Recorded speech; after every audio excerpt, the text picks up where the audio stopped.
VTV Bangla news, সত্যের সাথে সত্যের পথে। বিশ্ব পরিবেশ দিবস উপলক্ষে আসানসোল বিবি কলেজের তরফে পথনাটিকার আয়োজন। বিশ্ব পরিবেশ দিবস উপলক্ষে আসানসোল বিবি কলেজ কর্তৃপক্ষের তরফে এবং বেশ কিছু সামাজিক সংস্থার সহযোগিতায় কলেজ পড়ুয়াদের উদ্যোগে এক পথনাটিকার আয়োজন করা হয়। কলেজের প্রিন্সিপাল ডক্টর অমিতাভ বসু জানান, বিশ্ব পরিবেশ দিবস তারা প্রতি বছর পালন করেন। শুধু কলেজ ক্যাম্পাসে নয়, গোটা শহরে বিশ্ব পরিবেশ দিবসের বার্তা ছড়িয়ে দিতে তাদের এই পথনাটিকার আয়োজন। আসানসোল সিটি বাস স্ট্যান্ডে আইএনটিটিইউসির ব্লক সভাপতি নেতৃত্বে মিছিল বের করা হয়।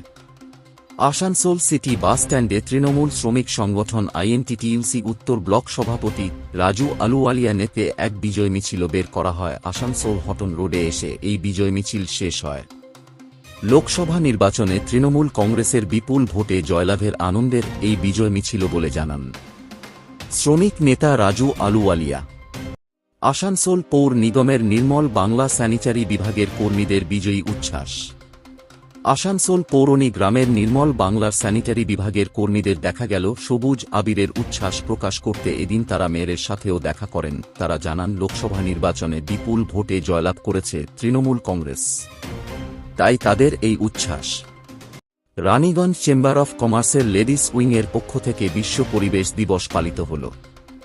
রানীগঞ্জ চেম্বার অফ কমার্সের লেডিস উইংয়ের পক্ষ থেকেও বিশ্ব পরিবেশ দিবস উপলক্ষে নানান কর্মসূচির আয়োজন করা হয়। চেম্বার সভাপতি রোহিত খৈতান জানান, লেডিস উইংয়ের পক্ষ থেকে প্লাস্টিকের বদলে ইকো ফ্রেন্ডলি ব্যাগ ব্যবহারের আবেদনের পাশাপাশি 140টি গাছ লাগানো হয়েছে এবং শহরের 5টি জায়গায় ডাস্টবিনে দেওয়া হয়েছে বলে জানিয়েছেন তিনি। আসানসোল জেলা আদালতে মূল অভিযুক্ত জয়দেব মণ্ডলকে রিমান্ড শেষে পেশ করল সিআইডি। 2023 সালের অক্টোবর মাসে দীনেশ করাই নামক এক ব্যবসায়ীর গাড়িতে গুলি চালানোর অভিযোগে গত শনিবার কয়লা মাফিয়া জয়দেব মণ্ডলকে গ্রেপ্তার করেছে। ওই দিনই তাকে জেলা আদালতে তোলা হয়। 4 দিনের সিআইডি রিমান্ড শেষ হওয়ায় বুধবার তাকে জেলা আদালতে তোলা হয়।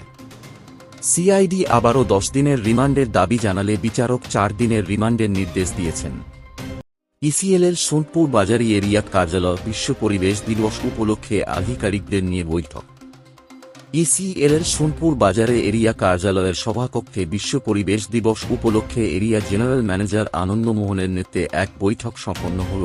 এই বৈঠকে খনি থেকে কয়লা উত্তোলনের পর কিভাবে ফিলিং করতে হবে এবং খনি সুরক্ষা সহ বিভিন্ন বিষয়ে আলোচনা করা হয়েছে বলে জানান তিনি।